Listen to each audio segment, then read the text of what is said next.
Então, boa noite, pessoal, tudo bem? Rayane, Liza, Matheus. Boa noite, Lê. Boa noite, pessoal. Boa noite, pessoal.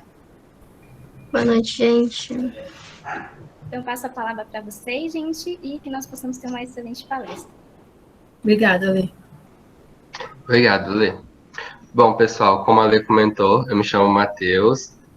Hoje estou juntamente com a Yane e a Liza, somos integrantes do GAESP, e vamos estar passando para vocês sobre vigilância em saúde.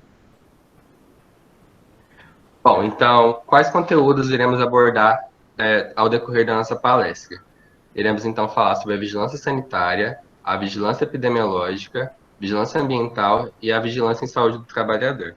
Lembrando, quando falamos em vigilância, sempre é bom falar vigilância em saúde.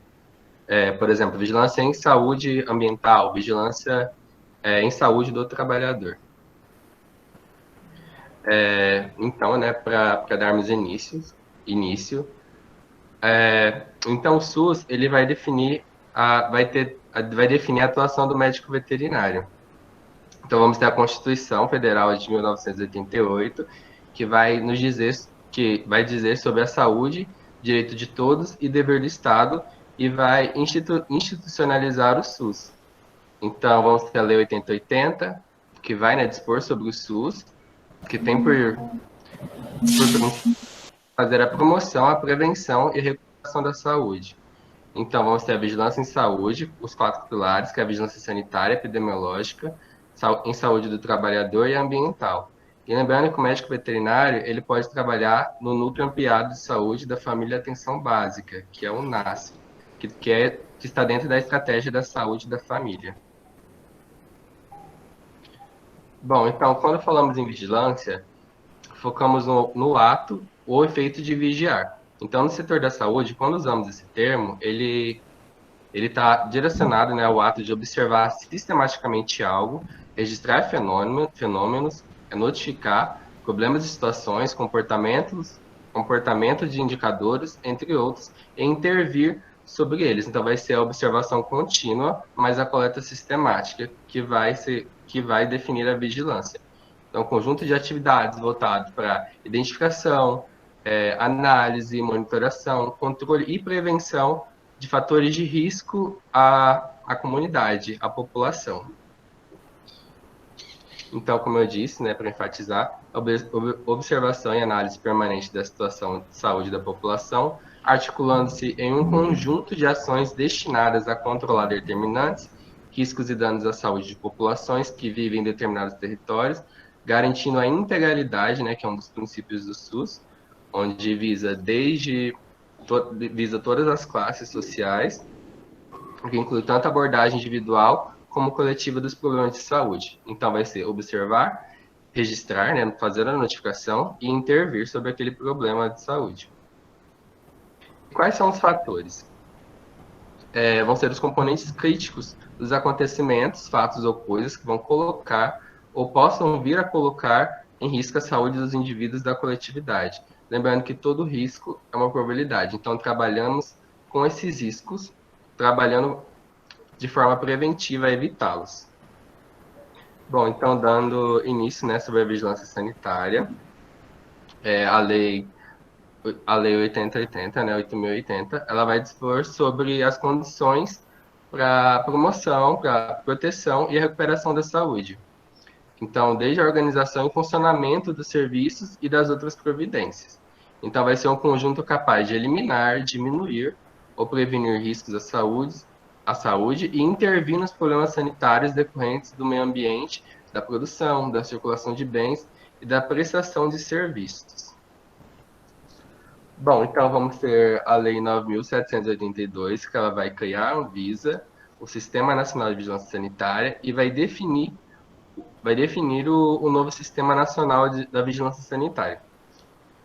Então, por que houve essa criação da Anvisa?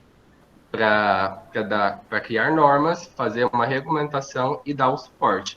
Então, por conta da necessidade de controlar a propagação de doenças transmissíveis que existiam, né, naquela época, foi então criada a Polícia Sanitária, que ela tinha essa função de observar as atividades dos trabalhadores, fiscalizar embarcações, comércio de alimentos, por exemplo. Então, vamos ter as primeiras atividades de vigilância sanitária que surgiram no século XVIII e XIX, e a Anvisa, a Agência Nacional de Vigilância Sanitária, ela vai ser responsável pela coordenação do Sistema Nacional de Vigilância Sanitária, que é o SNVS, e ela tem autonomia especial, ou seja, ela não depende, ela tem uma autonomia financeira, ela não depende, ela consegue ser sustentável, digamos assim. Bom, então quando falamos da vigilância sanitária, temos 3 esferas, a federal, estadual e nos municípios. Então, a nível federal, vamos ter a Anvisa e o Instituto Nacional de Controle da Qualidade da Saúde, vinculado administrativamente à Fiocruz e tecnicamente à Anvisa, Fundação Oswaldo Cruz, né? Então, a estadual vão ter 27 órgãos, um em cada estado, de vigilância sanitária, entre eles departamentos, serviços e agências da Secretaria Estadual de Saúde, e a nível municipal, que vamos ter o Serviço de Vigilância Sanitária, que é a Avisa, dos municípios, que eles vão variar muito em termos de estrutura, em recursos e na capacidade operativa. E como que é a vigilância sanitária nos municípios? Então, vamos ter a municipalização das ações da vigilância sanitária, onde vai ter a atuação de equipes multiprofissionais. Vai ter também a questão dos bens de consumo, que são os alimentos, produtos de origem animal, medicamentos veterinários e serviços de interesse à saúde, desde produtos correlatos à saúde, como kits de laboratório, equipamentos médicos odontológicos, descartáveis, cosméticos também, saneantes, consultórios, clínicas e médicas, odontológicas, né, veterinárias, laboratórios de análises clínicas, diagnóstico por imagem, pet shops, canis zoológicos. Praticamente tudo, né, gente? Então, vamos ter o DataVisa, que ele vai analisar os sistemas de produtos e serviços sobre a vigilância sanitária, e o CIEVISA, que é o Sistema Estadual de Vigilância Sanitária. Então, o DataVisa vai ter acesso às informações de processos, produtos, empresas que são submetidas à regulação sanitária, e ela é coordenadores estaduais da vigilância sanitária. E vamos ter o CIEVISA, que tem um acesso aos profissionais da vigilância sanitária, ele é mais a nível municipal. Então, vamos ter o cadastro do estabelecimento, agendamento de inspeção, ordem de serviço, registro de inspeção e emissão de licença. E quais vocês acham que são os riscos controlados pela vigilância sanitária? Eu quero um exemplo de ambientais. Alguém pode interagir com a gente? Pode estar ligando o microfone, viu? Arboviroses?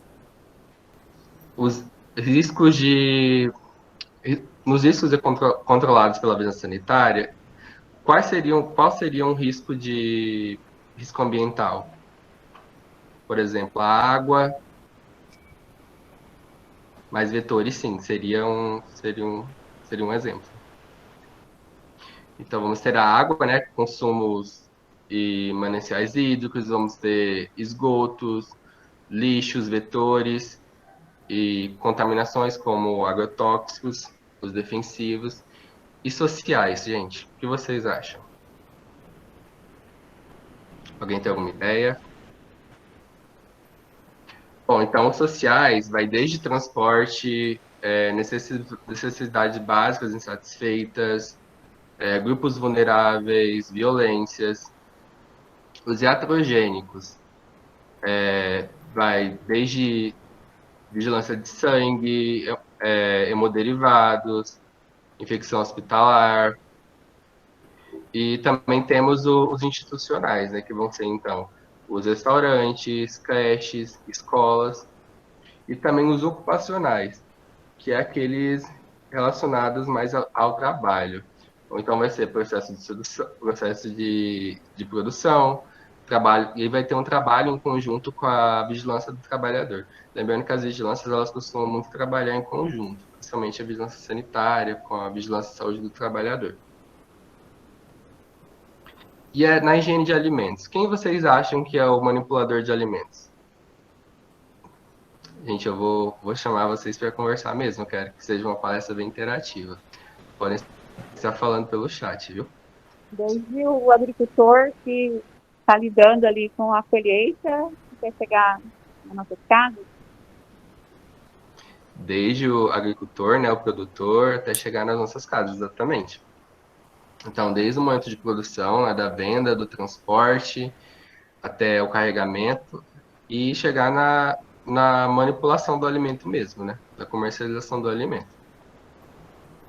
Então, aqui temos exemplos, né, alguns exemplos de como infelizmente acontece, né, que vocês conseguem notar aí nessas imagens. O cozinheiro tá com a calça de fora. Tem várias coisas erradas. Está Conta- combinando, né, com babá. Tá cozinhando, fumando, tossindo. Exatamente, a barba grande, o uniforme todo remendado, contando o dinheiro, passando o dedo na boca, né? Cheio de bactérias, uma das coisas mais contaminadas que tem o dinheiro. Então, provando, né, o alimento diretamente na boca, tem várias coisas aqui. Que gostaríamos que fosse igual a imagem da senhora ali cozinhando, né? Do ambiente todo higienizado, tranquila e com o uniforme adequado. Bom, então eu trouxe para vocês algumas normas técnicas para alimentos, para vocês ficarem por dentro. Então, nas áreas de manipulação de alimentos, os pisos eles devem ser de material resistente ao trânsito, impermeáveis, laváveis e antiderrapantes, para que não ocorram acidentes, né? Não possuir frestas e serem fáceis de limpar ou desinfetar. Para quê? Para que não ocorra o acúmulo de micro-organismos ali. Então, os líquidos eles devem escorrer até os ralos, que devem ser do tipo sifão ou similar. As paredes elas devem ser revestidas de materiais impermeáveis laváveis e de cores claras, para conseguirmos identificar melhor as sujeiras. Então, elas devem ser lisas e sem frestas, fáceis de limpar e desinfetar, até uma altura adequada para todas as operações, e os ângulos entre as paredes e o piso, e entre as paredes e o teto, eles devem ser abaulados e herméticos, para facilitar a limpeza. Então, nas plantas, ela deve se indicar a altura da parede, que será impermeável. O teto ele deve ser constituído ou acabado de modo que se impeça o acúmulo de sujeira e se reduza ao mínimo a condensação e a formação de mofo. E deve ser fácil de limpar. E as janelas e as outras aberturas elas devem ser construídas de maneira que se evite o acúmulo de sujeira e as que se comunicam com o exterior devem ser providas de proteção anti-pragas. As proteções elas devem ser de fácil limpeza e boa conservação, e as portas elas devem ser de material não absorvente, para que não ocorra, né, o absorvimento de micro-organismos e de fácil limpeza. Então, as escadas, elevadores de serviço, monta-cargas, estruturas auxiliares como plataformas, escadas de mão, rampas, elas devem ser localizadas e construídas de modo a não ser uma fonte de contaminação, que é o que a gente menos quer, né, em um ambiente assim. E o que tem de errado com essas fotos, gente? Vocês conseguem observar aí? Tudo normal? Tudo ok, então? Bichinho andando. Ratinho. Um ratinho fazendo uma visita? Ou será que é morador mesmo? Bom, essa primeira imagem, ela é de um fast food bem famoso. Eu já vi alguns casos sobre esse fast food. E tem a presença de larvas, né? E a segunda imagem tem um ratinho andando ali. E o que a gente vê, né, através dessas imagens? Que tem alguma coisa errada, seja na limpeza, nas boas práticas, as boas práticas de fabricação e tudo mais. E nesse primeiro caso, o que vocês acham? Se fosse para fazer uma denúncia, ela seria a nível municipal, como eu expliquei, federal, nível municipal, estadual ou federal? O que vocês acham? E por quê? Municipal? Por que Eu municipal? também acho que é municipal. Por que vocês acham isso? Porque cuida do município, né? A nível municipal, a nível federal seria casos Casos mais, como que eu posso dizer? Casos maiores, né? Como aqui é algo mais localizado, então seria a nível municipal mesmo. Vocês estão certas. Bom, então, em relação à polícia sanitária, né? Quando a gente fala da vigilância, automaticamente as pessoas já lembram da polícia sanitária. Ela vai ser de interesse social. E lembrando que o poder público, quando flagra alguém desrespeitando as regras de vigilância sanitária, ele pode puni-lo por não cumprir as normas determinadas em nome da proteção à saúde da população. Ou seja, pode acarretar em multas e até mesmo prisões, gente. Então aqui fica a importância, como que eu vou falar um pouquinho depois, que todos nós podemos fazer a nossa parte fazendo denúncias, quando você for em um supermercado, realizar a questão de rótulos. Então, tem várias maneiras de estarmos contribuindo como um todo, para a população. Desde educação em saúde, desde procurando informações a mais a respeito, estar sempre procurando, exigindo, né, dos lugares limpeza adequada, em restaurante. Então, faz parte, né? Todo mundo deve contribuir um pouco com essa questão. E em relação às irregularidades sanitárias. Então, o estabelecimento ele é orientado e autuado e ele pode ser interditado e ter produtos e equipamentos apreendidos ou multados. Então, lembrando que o vigilante sanitário ele pode ir no estabelecimento por dois motivos: por meio de uma denúncia ou fazendo uma visita de rotina mesmo. Se tudo estiver dentro da conformidade, ele vai aplicar um termo de vistoria. E caso não esteja, e se ele detectar, quer dizer, as não conformidades, vai ser aplicado um termo de intimação. Então, ele vai cientificar, né, o proprietário, né, o responsável pela empresa, e vai dar um prazo para que seja corrigido. Se ele retornar e ainda tiver mantido aquelas infrações, ele vai colocar o auto de infração, que vai gerar todo o processo administrativo, desde ele então vai ter que ser colhido o CPF e levado e vai passar por um julgamento. Então, esse julgamento ele pode ocasionar desde uma advertência, uma multa, e vai ter uma fiscalização posterior a isso, né? Esse estabelecimento ele pode até chegar a ser interditado. Lembrando que os vigilantes sanitários eles podem ir periodicamente também a essas empresas, enfim, o que eles estiver vistoriando, se for um restaurante, para fazer coleta de alimentos, para ver se está tudo correto, e o proprietário também acompanha, tá, gente? Então, aqui tudo que eu comentei, né? Lembrando que a interdição já pode ser feita já na primeira inspeção, visita, se tiver um risco grave ou iminente à saúde pública. E como que é a vigilância sanitária nos dias de hoje? Então, sai aquela vigilância sanitária que que as pessoas iam como regular, vigiar e punir, e hoje em dia priorizamos, então, regular, vigiar, educar, advertir e orientar. A punição ela vai ocorrer em último caso. Por quê? Porque temos que fazer uma ação educativa, através de fiscalizações, reuniões, seminários. Então, a prioridade é as pessoas entenderem que a vigilância sanitária ela está aqui para estar melhorando as nossas condições de saúde. Como vocês viram, é muita coisa que é fiscalizada pela vigilância sanitária, e esse então é o princípio. Fazer as pessoas entenderem, colaborarem juntamente com a vigilância sanitária, a estar fazendo ajudar, né, nessa prestação de serviços. Acredito que seja isso. Então, vigilante voluntário, como eu comentei.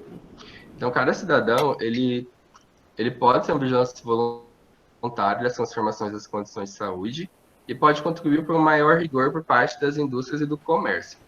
Então, você pode estar avisando ao serviço de vigilância sanitária toda irregularidade que notar, as doenças originadas pela ingestão de alimentos contaminados, comprometendo a saúde do consumidor e dos riscos de grupos da população, né, grupos de risco.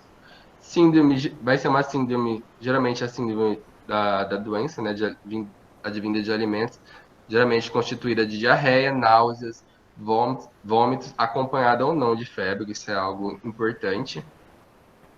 E o quadro clínico, ele vai depender da agente etiológico envolvido e vai variar desde um leve desconforto intestinal até quadros extremamente sérios, podendo levar a desidratação grave, diarreia sanguinolenta e insuficiência renal aguda, como por exemplo, a E. coli O157H7. Então, como que você pode estar fazendo esse papel de vigilante voluntário? Como eu comentei, ao você comprar remédios, alimentos, você verificar as condições do produto, o rótulo, a data de vencimento. Então, tem várias coisas que podemos estar contribuindo diariamente. Bom, aqui eu trouxe um exemplo dessa notícia, né, que em um mês de pandemia, mais de 160 estabelecimentos autorizados a abrir foram multados por irregularidades sanitárias no Rio. Então, foi no dia 19 de março, foram 161 mercados, né, hortifrutis, pet shops, farmácias, lojas autorizadas, né, a funcionar, foi durante uma quarentena no Rio, e foram multadas por essas irregularidades sanitárias. E um dos exemplos, né, do que aconteceu foi falta de higiene e venda ilegal de teste para coronavírus.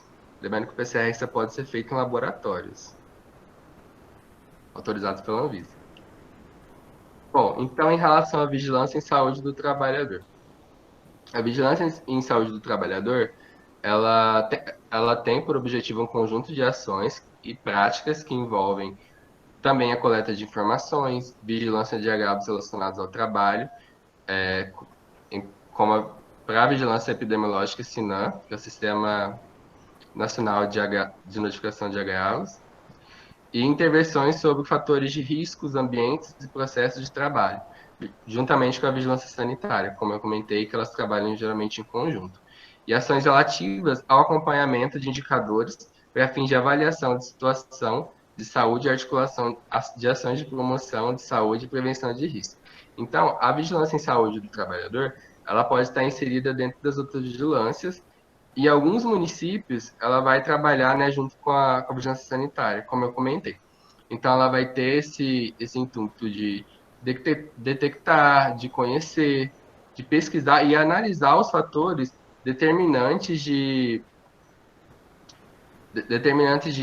e condicionantes também, né, de trabalho, de agravos à saúde de trabalho, e esses processos e ambientes de trabalho. Então, vai ter como finalidade desde planejar, executar e analisar essas intervenções que representa risco à população, né, aos trabalhadores, para eliminar e controlar também. Então, nos municípios, vai ser o escopo da vigilância em saúde, a portaria 3.252 de dezembro de 2009 e a portaria 1.823 de agosto de 2012. Então, os profissionais que podem trabalhar, né, em ação da vigilância em saúde do trabalhador são os profissionais de vigilância em saúde, centros de referência em saúde do trabalhador, que é o CEREST, e a atenção primária quando for necessário. Então, vai instituir essas portarias, ela institui a Política Nacional de Saúde do Trabalhador e da Trabalhadora.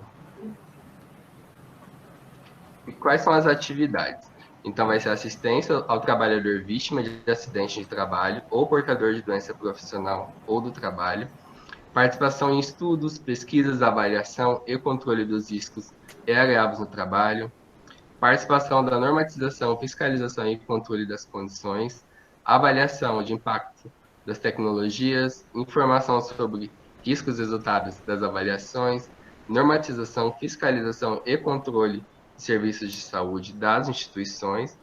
Também vai ser feita a listagem das doenças e garantia da interdição da máquina, setor e ambiente. Estou explicando um pouquinho melhor para vocês.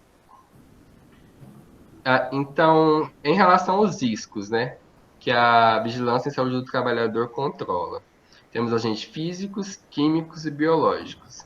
Vocês poderiam me dar algum exemplo de agentes físicos, químicos e biológicos? O que vocês acham? Ninguém sabe? Agrotóxicos. Calor? Calor seria um risco físico, né? Calor, frio. Então, nos físicos vamos ter o calor, bactérias, biológicos. Nos agentes físicos vamos ter desde ruídos, desde vibração, calor, frio, umidade também.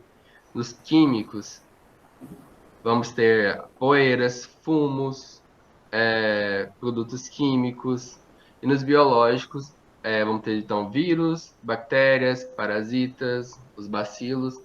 E a organização do trabalho, que está bastante relacionada à síndrome de burnout.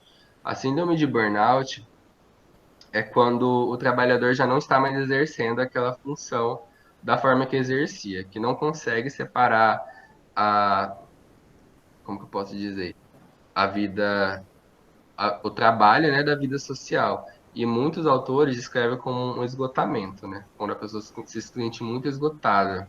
E é muito comparado com a depressão. Em relação ao sistema de informação, vamos ter, então, dados muito escassos, né? E o CAT, que não é o CAT do BBB, que é a comunicação de acidente de trabalho.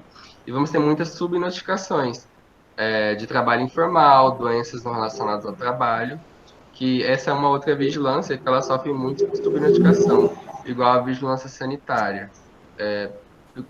Temos muitas subnotificações, né, quando falamos de DTA, que é doenças transmitidas por alimentos, por muitas vezes as pessoas não fazerem essa notificação ou achar que é algo normal que vai passar. Então, temos esses dados escassos nessa parte. Então, vamos ter o SINAM, que vai dar amparo à vigilância em saúde do trabalho, lembrando que o CAT não vai ser necessariamente um sistema.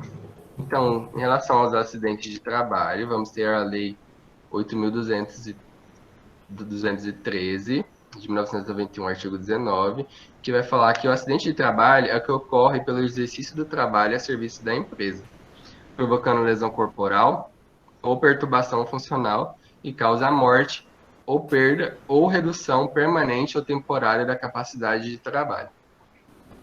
E quais são os tipos de acidente? Vamos ter, então, a doença profissional, que ela é produzida ou desencadeada pelo exercício do trabalho peculiar a determinada atividade e tem a ver com a ação de trabalho. E a doença do trabalho, que é adquirida ou desencadeada em função das condições especiais em que o trabalho é realizado e vai ter a ver com o ambiente de trabalho. Então, temos essa diferença. A doença profissional ela vai ter mais a ver com a ação do trabalho e a doença do trabalho com o ambiente que o trabalhador está exercendo a profissão. Então, vamos ter qualquer doença em decorrência do trabalho, falamos que são as doenças ocupacionais. Vamos ter, então, transmissão de mais de 50 patógenos, como HIV, hepatites B e C, que são mais relacionados a outros profissionais da saúde. E na medicina veterinária vamos ter mais brucelose, tuberculose, raiva, entre várias outras. Em relação às situações, então pode ter exposições percutâneas, que são lesões provocadas por instrumentos perfurantes ou cortantes, que são agulhas, lâminas de bisturi, vidrarias, exposição de mucosas, que vão ser ocorrência de respingos na face envolvendo o olho, nariz ou boca, ou exposição de mucosa genital, exposição da pele não íntegra, que vai ser contato com locais onde a pele apresenta dermatites ou feridas abertas, e arranhaduras ou mordeduras, que são consideradas de risco quando envolve a presença de sangue, são mais relacionadas a enfermeiras, né? E pessoas que trabalham mais com a coleta de sangue. E o que não é considerado acidente de trabalho? Então, a doença degenerativa, inerente ao grupo etário, como as doenças idosas, sendo que algumas doenças já são esperadas, a que não produzem incapacidade laborativa e doença endêmica adquirida por segurado habitante de região em que ela se desenvolva, salvando a comprovação de que é resultante de exposição ou contato direto determinado pela natureza do trabalho. Então, Vamos ser a portaria 1339, de novembro de 1999, que vai falar a relação de agentes ou fatores de risco de natureza ocupacional com as respectivas doenças que podem estar com eles relacionadas, doenças infecciosas e parasitárias relacionadas ao trabalho, neoplasias relacionadas ao trabalho, doenças do sangue e dos órgãos hematopoéticos relacionados ao trabalho, transtornos mentais e do comportamento relacionados ao trabalho e classificação para cada doença, como doenças do sistema nervoso, olhos, anexo, ouvido, sistema circulatório, respiratório e entre outras, desde que esteja relacionado ao trabalho. Então, vamos ser todas essas que são descritas por essa portaria, 1339. Tem um exemplo que eu trouxe para vocês estarem vendo, que são dermatites ocupacionais, lembrando que quando falamos de doença ocupacional está relacionada ao trabalho, e elas geralmente vão acometer principalmente as mãos, antebraços, o braço, o pescoço, face e a perna. E aqui um exemplo de uma pessoa, né, de um profissional que foi aplicar a vacina de brucelose e aplicou de forma errada, né? Então ocorreu esse inchaço. Lembrando que não é aconselhado, né, a mexer nessa região, porque é um corpo estranho dentro de você, então é uma área que está sensível.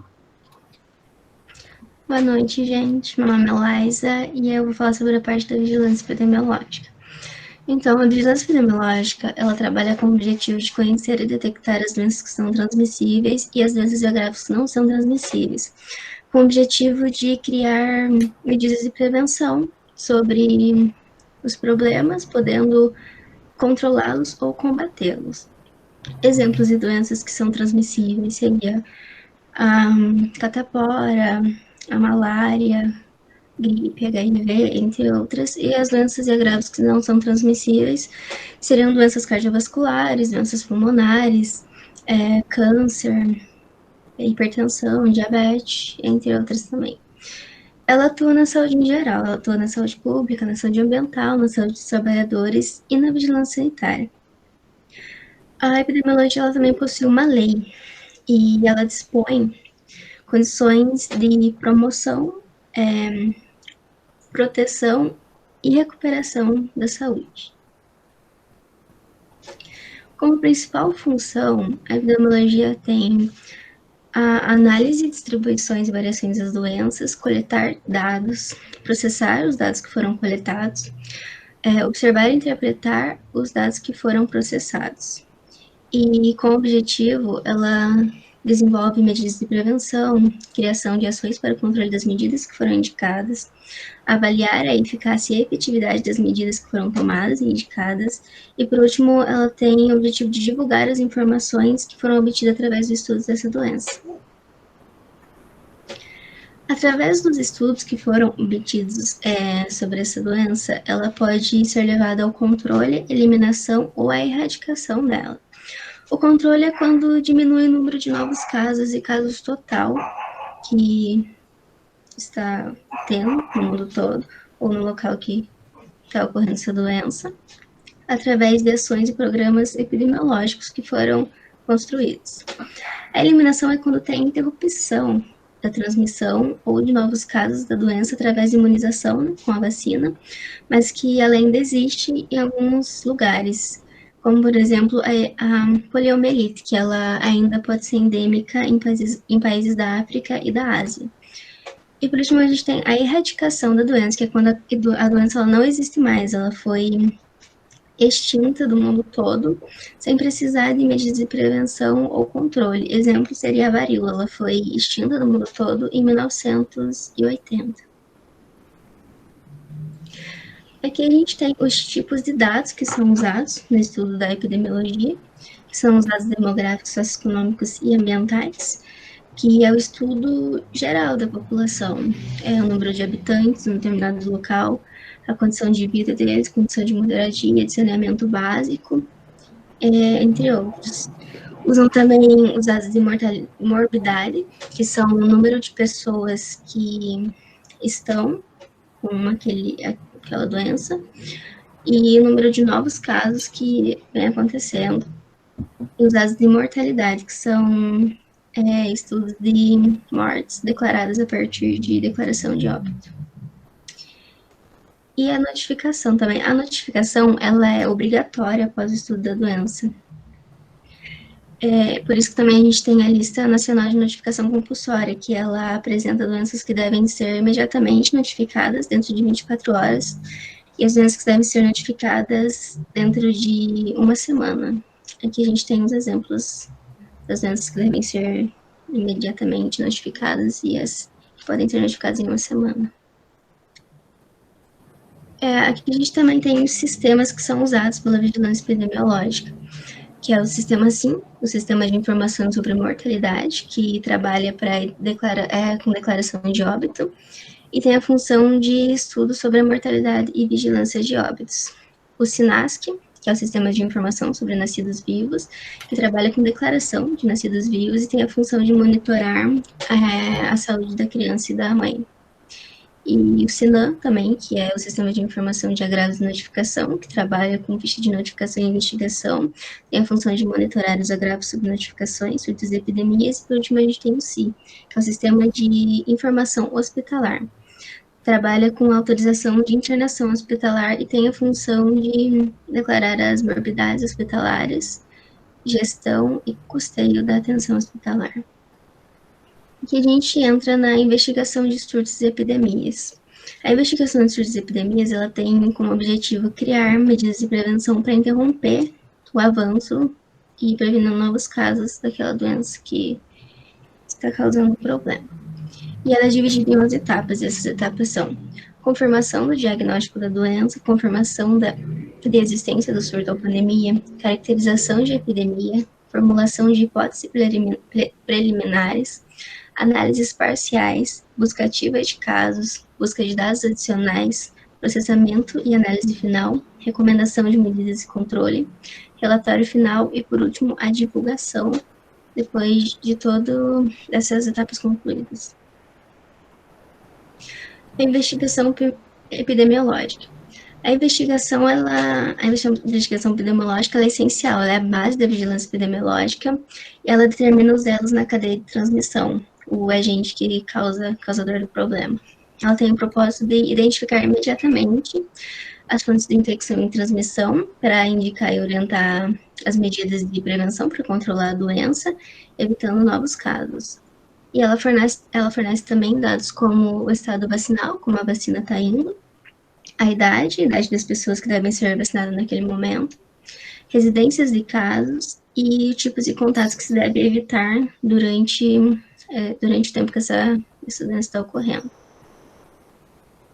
Aqui a gente tem os componentes de investigação, as etapas da investigação, que é a coleta de dados dos casos, busca de pistas, a busca ativa dos casos, o processamento e análise dos dados e, por último, o encerramento dos casos. E após todos os dados levantados, eles levantam o número de suspeitos, né, que são o número de pessoas que podem estar com sintoma daquela doença, apresentar sintomas daquela doença, ou pessoas que obtiveram contato com alguém que está com a doença. E muitas vezes, às vezes também as pessoas descobrem, né, que estão com a doença a partir de ter tido contato com a pessoa, porque também existem muitas pessoas que são assintomáticas. Os confirmados, que são o número das pessoas que possuem a doença, e os descartados, que são o número de pessoas que obtiveram a doença, mas já não estão mais com ela. E aqui a gente tem exemplos de doenças onde a vigilância epidemiológica atua, que é a dengue, a febre amarela, a leishmaniose, a leptospirose, a raiva, a tuberculose, a influenza, sarampo, rubéola e poliomielite.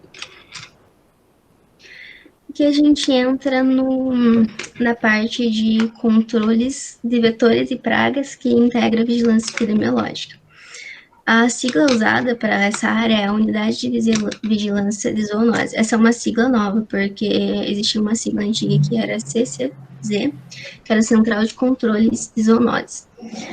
O controle de vetores e pragas urbanas trabalha com o objetivo de controlar e prevenir zoonoses, orientar a população, identificar os animais que estão causando essas doenças, campanhas de vacinação contra a raiva, auxílio no controle da população de cães e gatos que vivem também na rua, e palestras sobre o assunto para notificar e ensinar as pessoas sobre como se deve lidar com aquela doença.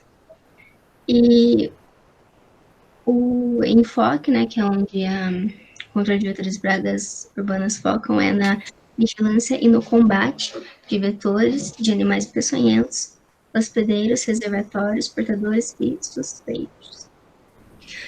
Dentro desses vetores e pragas, a gente tem as pragas. As pragas são qualquer espécie, raça ou biotipo de vegetais, animais ou agentes patológicos que podem vir a causar prejuízos para os produtos vegetais e produtos animais. E também a gente tem os animais sinotrópicos, que são animais que geralmente eles são indesejáveis no convívio humano, mas eles se adaptam a viver junto com a gente. Aqui tem bastante exemplos dos animais, de pragas e animais sinotrópicos. E o que leva esses animais a aprenderem a conviver com a gente, a terem esse hábito de estar no convívio do ser humano? Alguém sabe? Alguém pode me falar? Exemplos do que levam eles a estar no nosso convívio? Então, né, gente, o que leva a estar no nosso convívio seria a busca por abrigo, alimento e água. E eles encontram essa forma de encontrar o que eles precisam através desses acessos que eles encontram para entrar nos lugares do convívio do ser humano. Eles acham abrigo, alimento e água que levam eles a conviver com a gente diariamente. E a gente tem as medidas e controles de vetores e animais sinotrópicos, que é a inspeção, que quando um profissional vai até o local examinar, ver como que está, para buscar dados sobre aquele local, que seria como está a infestação naquele lugar, o tipo de ambiente e a metodologia que deve ser empregada sobre o local. A identificação, que é a identificação do vetor da praga que tá naquele local. A recomendação, que é quando ele é levantada as medidas de controle do que deve fazer. E a avaliação, que é o acompanhamento de um profissional com vistorias periódicas. E através dessas vistorias, quando um profissional chega no local, o dono deve ter um documento com todas essas medidas de prevenções a partir do momento que ela foi combatida no local. Boa noite, pessoal. Eu sou a Ayane e eu vou falar um pouco para vocês a respeito da vigilância ambiental em saúde. Muita gente se pergunta por que o setor de saúde está atuando no meio ambiente. Para tentar explicar isso para vocês, eu trouxe essa imagem retirada do Google e que mostra uma cidade fictícia, com várias atividades, né, rotineiras. Dentre essas atividades, temos o funcionamento das indústrias, liberando produtos químicos no ar e no solo. Temos a capacitação de água através de estações de tratamento de água. Temos a presença de pesticidas e agrotóxicos utilizados na agricultura, entre outros produtos químicos que podem alterar o meio ambiente. Temos também os lixões a céu aberto, que apresentam uma grande contaminação ambiental, e são essas contaminações ao meio ambiente que causam problema à saúde do público, à saúde humana em geral, é onde a vigilância ambiental em saúde atua. Nesse sentido, a vigilância ambiental em saúde tem por objetivo a prevenção e o controle de fatores de riscos das doenças e outros agravos à saúde, decorrentes do meio ambiente e das atividades produtivas. Estende a sua atuação sobre fatores biológicos representados por vetores, hospedeiros, reservatórios e animais peçonhentos, e fatores não biológicos como a água, o ar, o solo, contaminantes ambientais, desastres naturais e acidentes com produtos perigosos. A vigilância em saúde ambiental, ela é subdividida em vigilâncias de fatores de riscos biológicos e vigilância de fatores de riscos não biológicos, possuindo duas coordenações, a partir de uma coordenação geral de vigilância ambiental em saúde, né? Então, a partir da coordenação geral, tem a coordenação de riscos não biológicos, que aí ela vai coordenar ações direcionadas a água, o ar, o solo, a desastres naturais, a contaminantes, e a de riscos biológicos, que vai ser relacionados a vetores, hospedeiros e reservatórios. A vigilância dos riscos não biológicos é responsável por programas como a vigilância de saúde de populações expostas a agrotóxico, esse programa se chama o VISPEA, a vigilância da qualidade da água para consumo humano, que é o Vigiágua, a vigilância em saúde e monitoramento da atmosfera, que é o Vigiar, a vigilância em saúde de populações expostas a solo contaminado, que é o Vigisolo, a vigilância em saúde de riscos associados a desastres naturais e acidentes com produtos perigosos, que é o Vigidesastres. Os programas de riscos biológicos têm por objetivo a prevenção e o controle de doenças e agravos que estão ligados a vetores, hospedeiros e reservatórios, portadores ou suspeitos de alguma zoonose de relevância para a saúde pública, viabilizando ações integradas de vigilância e controle desses fatores que permitam uma maior efetividade, né, das ações e maximizem os recursos aplicados. Os programas de riscos biológicos abrangem a prevenção e o controle de animais sinantrópicos de interesse em saúde pública, como ratos, baratas, pombos, escorpiões, o Aedes aegypti, e investigação ambiental de doenças de notificação compulsória, como a cólera, a febre amarela, a dengue, a raiva, entre outras doenças, né? Assim como atua também a notificação de acidentes com animais peçonhentos, como as serpentes, escorpiões e aranhas. É muito importante eu frisar para vocês que, mesmo sendo dividido, a vigilância tendo uma coordenação geral, ela se subdivide em vigilância biológica e não biológica, mas elas não são áreas que são isoladas, elas precisam uma da outra, inclusive de outros setores, como a epidemiológica, para que funcione corretamente e possa atingir seus objetivos. A avaliação do gerenciamento de riscos tem por finalidade resumir as informações e os julgamentos sobre os mesmos, com o objetivo de estimular os riscos associados, de estimar os riscos associados a uma determinada exposição, assim como escolher e implementar estratégias mais apropriadas para o controle e a prevenção dos riscos. Os indicadores de saúde e ambiente são utilizados para tomar decisões. Para isso, existem diferentes ferramentas, como a estatística, a epidemiologia, e a utilização desses todos os sistemas informando geograficamente, por exemplo, onde está ocorrendo aquele surto, aquele perigo, né, e o risco a desastres, por exemplo. Trabalha com mapas de risco e mapeamento ambientais, georreferência de dados, e que auxilia nas tomadas de decisões para diversas instâncias do SUS. O estudo e a pesquisa vigilância ambiental e saúde, ele é muito importante, porque ela precisa interagir com outras disciplinas e com bastante tecnologia para que se possa coletar amostras tanto do ar, quanto da água, do solo, e envolve muita pesquisa nisso, e interação entre as interdisciplinares, né, para que lá na ponta as pessoas consigam coletar o material, enviar para o laboratório, fazer pesquisa, retornar com resultados, e a partir dos resultados obtidos, as várias áreas de saúde pública vão tentar resolver e prevenir possíveis desastres. Bom, pessoal, o que a gente tinha para apresentar era isso. Se vocês tiverem qualquer dúvida, podem abrir o microfone e nos perguntar, ou mandar mensagem pelo chat. Obrigada pela atenção de vocês. Sigam nossas redes sociais do GAESP. Boa noite e obrigada.